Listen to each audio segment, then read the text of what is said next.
Hey y'all, welcome back to Ascending with Ashley. I'm Ashley. Let's talk about this is a big me. Let's talk about preparing our homes for the inevitable.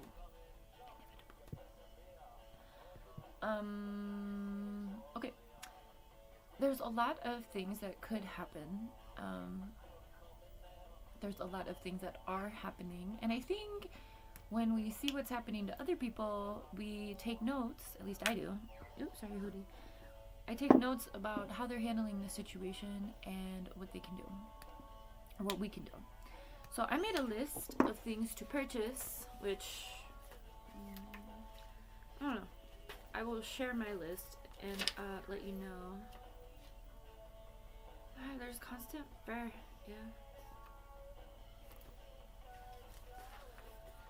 Mr. Hootie's right here. I'm gonna see my baby, my big boy. He's like 15. Oh, so cute. Blub. Alright.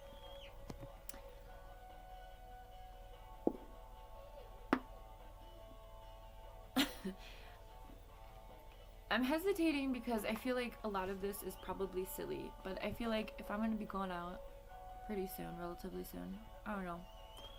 I've been very vocal about my stance on human rights my entire life. So I'm unapologetically loud and proud about what I believe, which is human rights. So that goes against what this regime is pushing. And we know what they're doing to people who are pushing back. So, with that said, I'm still gonna keep living and preparing while I'm here. Alright?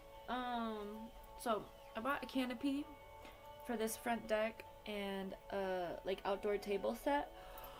Because I wanted to do that back in fall. And then I kind of let it subside or whatever. But so I just got those, and so I'm just sitting here bored, waiting for the fucking mail, which is why I'm making this video. We have a fire pit. I got that a couple years ago.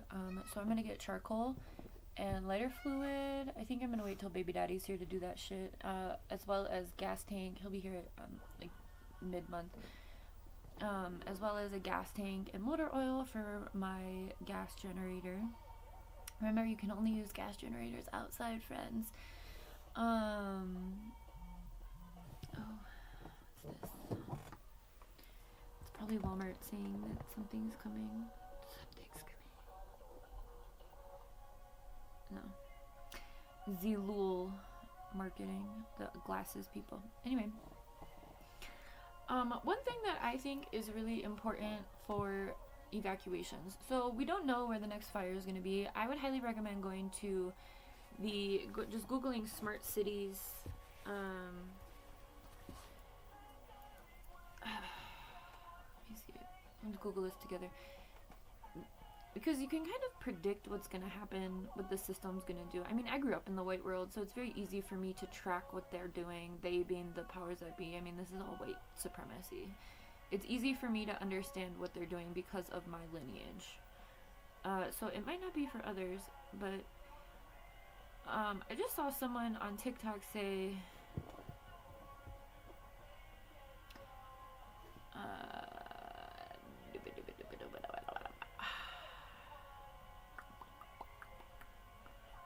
U.S.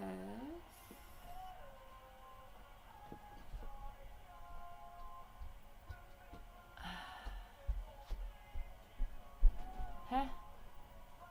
Where's that? Hey, what's up? Oh, be right back. I needed. What do you need?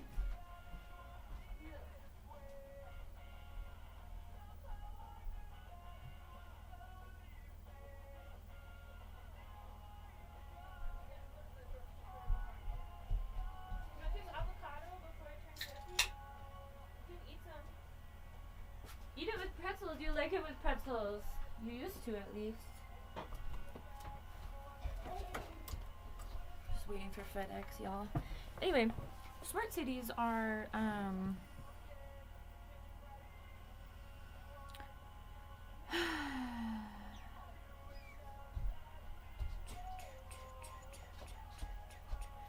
So there's a few things happening. There's smart cities and there's cop cities.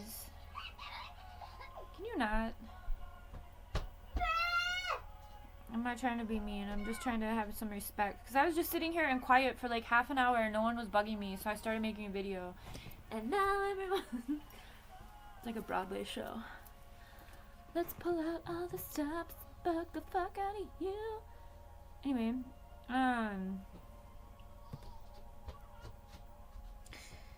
Cop cities and smart cities are hand-in-hand projects. So we know that the first cop city is in Georgia. Atlanta. And that's been a thing for a while. Okay, if you don't know what a cop city is, it's the,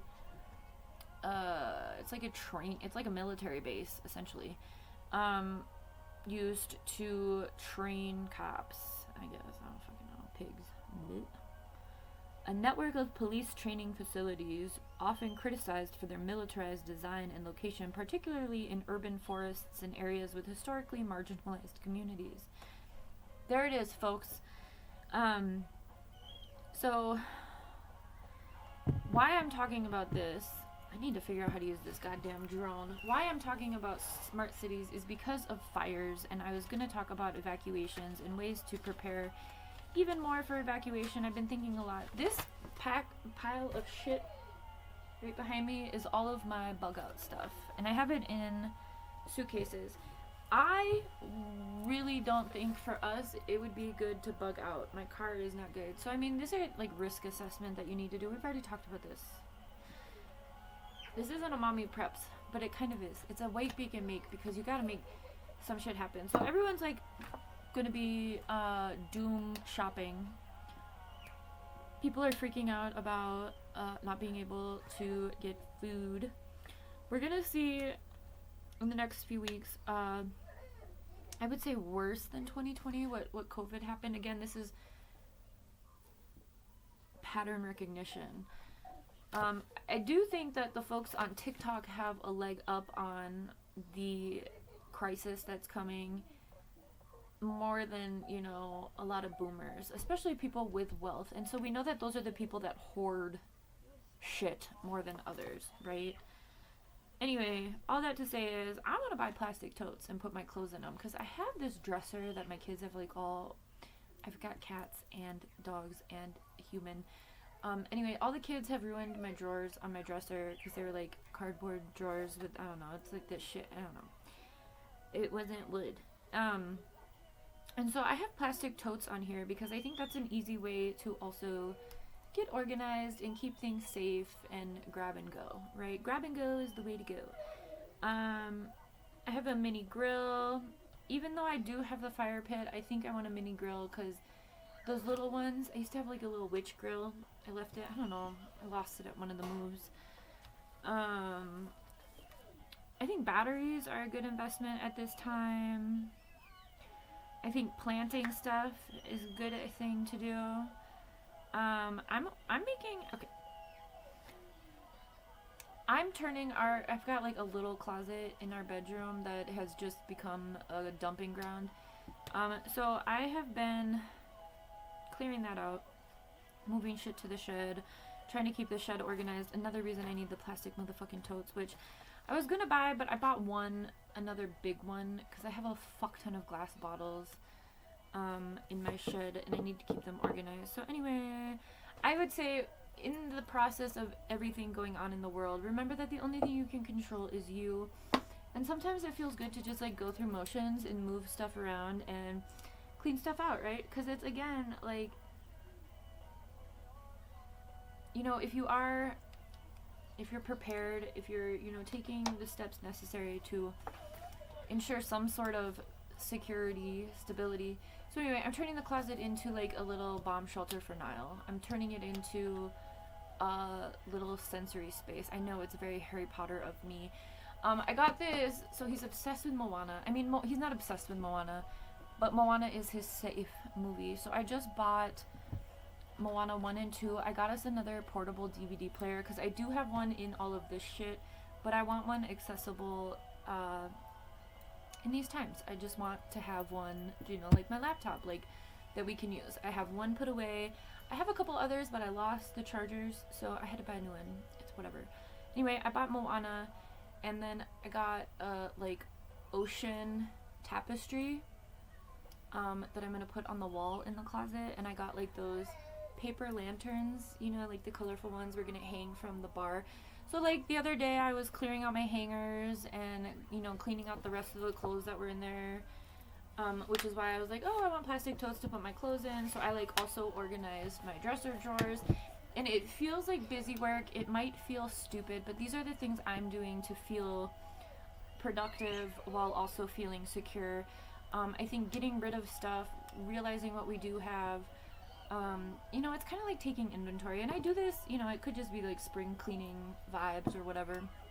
But I think these are really important things to do right now, especially when we are being met with, you know, supply chain issues and whatnot. Again, taking inventory, you know, looking in the closet and realizing how much shit we have in here. You know, why is it in the closet? Why did I disappear it into here?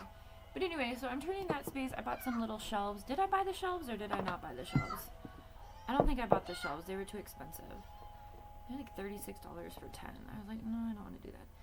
So anyway, I am preparing a little space for him. I'm going to get a dry erase board, probably next paycheck.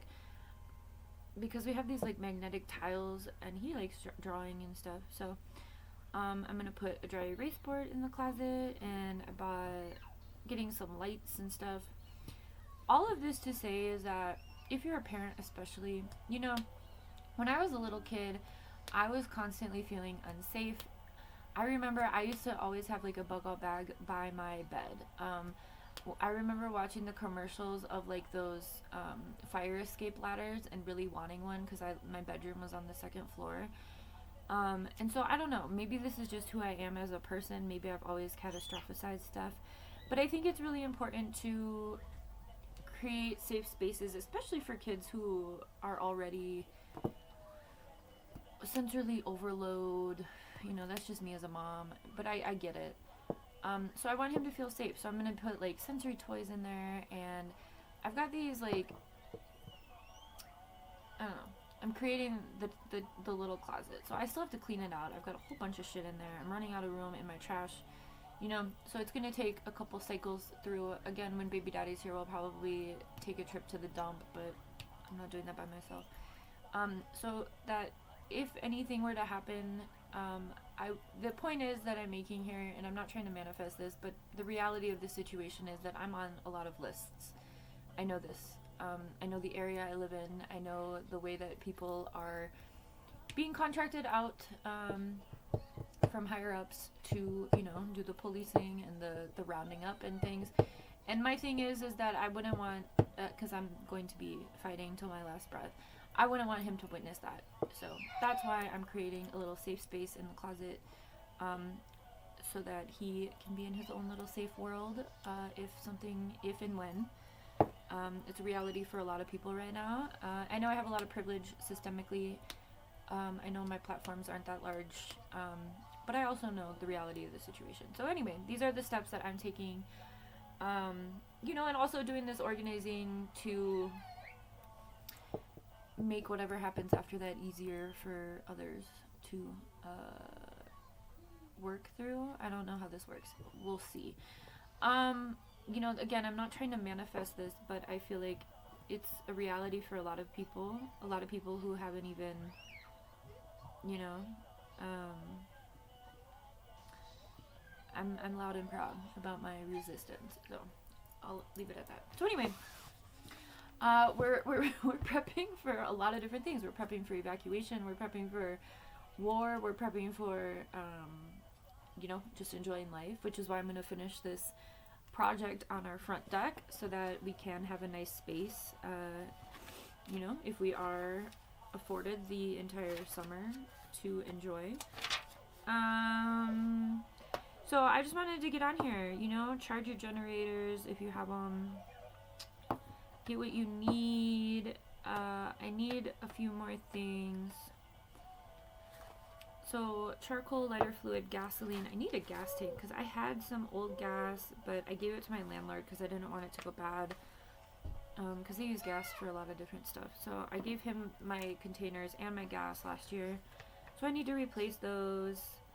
If you have a dehydrator or you can food, I mean, now would be a good time. I'm not doing that personally because we don't eat shit like that. What I am doing is I'm stocking up on raw foods. Like, I just couldn't even finish this avocado. I've changed my diet completely to be more natural foods. You know, things that I can eat and plant. You know, and buying a couple extra at this time before things get bad. I'm already a pretty big online shopper. I think my main concern as far as supply chain issues is animal food. You know, I make them chicken and I give the dogs hot dogs, but you know, we might have to pull back on that, but as long as I can keep getting hard food, we'll be okay. This shit's already fucking expensive. It's probably gonna go way up. I mean, I used to give them the canned Friskies a long time ago, and I've watched that shit just skyrocket in prices, and that was before what we're experiencing now. God, I love Rancid. So anyway, I want to get plastic totes. I think that's a good way to go for my clothes, but the ones I was gonna buy are actually, they were only 8 inches, and I was like, no, I want something deeper. So I'm still trying to find that, and I would prefer something on wheels, stackable.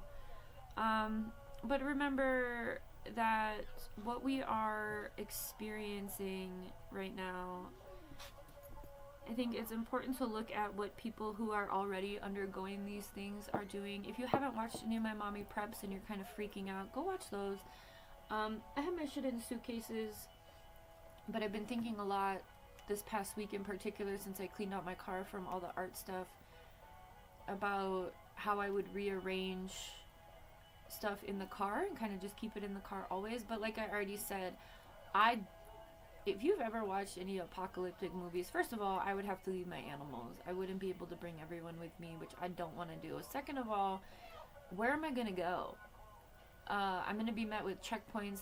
I'm going to be met with a hostile environment. My car sucks. I mean, the only place I would evacuate to is my land, right?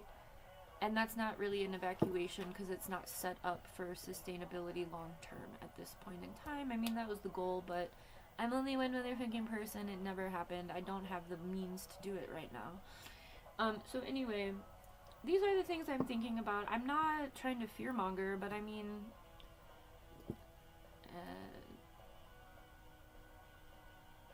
nobody's standing up against this shit, so we're all gonna have to like ride this wave until it's our turn to crash and burn, you know? So those are the things I'm thinking of. When I prep, I like to think about what it would be like without electricity. Like, that's why another reason I got the baby DVD player. I've been thinking about getting a smaller TV, but without the internet, we are not going to use it anyway. So the DVDs are our thing. I have a couple generators. I have the gas generator. I don't know how to use that, quite frankly. But I know it needs gas and motor oil. What other shit? I would say keep your car tanks as full as possible if you can. And maybe buy some extra stuff like motor oil and stuff at this point in time.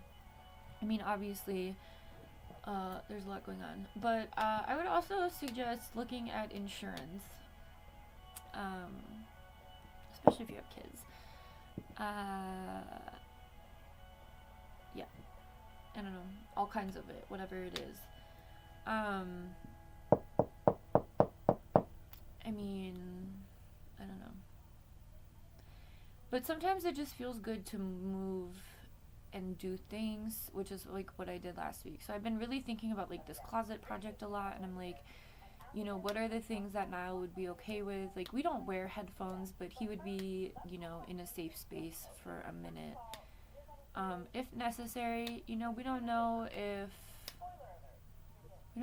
you know, at this point, the ICE can go into people's homes and raid them. The USPS is helping the feds figure out who's who and what's what. I mean,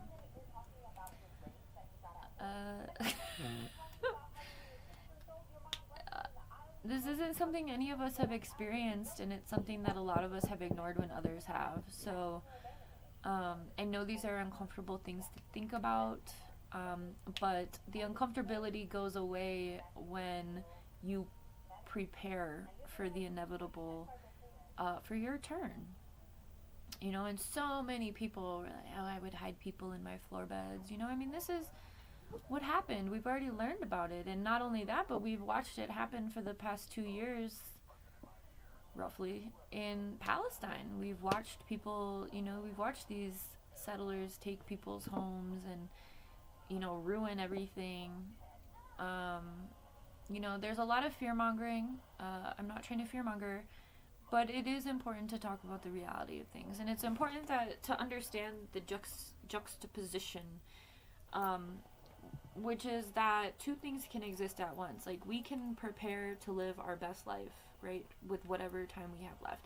And every time I'm taking a shower, I'm kind of doing that of like, oh God, I love this. It feels so good. I'm gonna miss water. Because eventually, the way things are going, you know, things are gonna get turned off. Martial law has been, you know, the paperwork has been filed for that to happen in July. So, you know, do you need a fan? Can your generator run a fan? You know, I bought a cooler. I'm using it for the mutual aid spot, but like, we've got folding tables. Like, I have the capacity and ability to be very mobile if I so choose. But you can't really outrun this shit right now.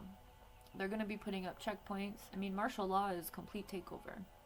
Checkpoints, you know, even going to the local store. And that's the thing. Ever since COVID, I have completely shifted my life to a post-COVID world. I never expected things to go back to normal. And I think that's the thing that a lot of Americans did do, is they were like, they accepted this new normal rhetoric, this build back better rhetoric.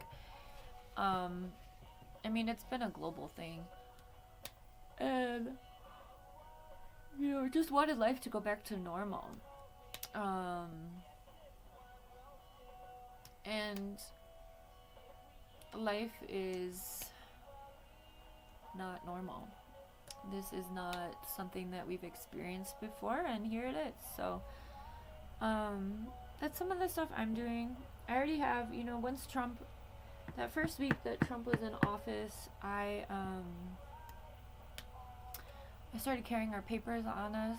I have a little travel thing with our passports and all of our stuff in it, but again, like, all of my stuff. And I think the thing that's scary is that the people who are, you know, doing the kidnappings and stuff, they don't care. They don't care what you have. So again, even if I have done this, and even if I've, you know, prepped with these intentions, it doesn't mean that it's going to be enough to keep us safe. I don't think at this point anything is. And I think that goes for all of us. You know, this administration just put something in place, but like, why aren't we fighting back? That's the thing, is just like, I think the thing that gets me, because I've studied the phenomenology behind genocide for so long, is the complacency and the apathy. It will never not be fascinating to me. I've never existed in such a selfish way, and I just don't understand. But do what you can, use what you have. Go ahead and watch what I've put out there. I've been talking about prepping a long time. I started prepping when Trump was elected the first time, because I was like, oh, this isn't gonna be good, which I wasn't wrong. Have a good one.